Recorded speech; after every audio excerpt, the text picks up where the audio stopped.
The tragedy of how we've been dealing with the war on drugs generally over the last 30 years is that we haven't emphasized treatment, recovery, treated it as a public health problem, but have so often thought of this just as a criminal law problem and a throw folks in jail problem that not only ruins the child's life, but also is hugely expensive for society.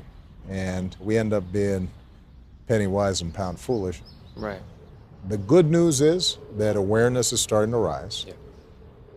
And I'll be honest with you, part of what's starting to change is that the opioids crisis is getting into communities that are suburban, that are relatively well-to-do, rural communities, white communities, and people's kids who are being affected are folks who have a voice. And they're starting to recognize that generally how we've dealt with the reduction of addiction and drugs has been oftentimes counterproductive, and that we need to shift a lot more resources into treatment. Yeah. But we're still way short of where we need to be. Right.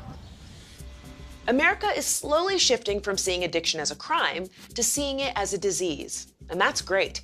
But the uncomfortable truth is that a lot of that change is due to who's getting addicted.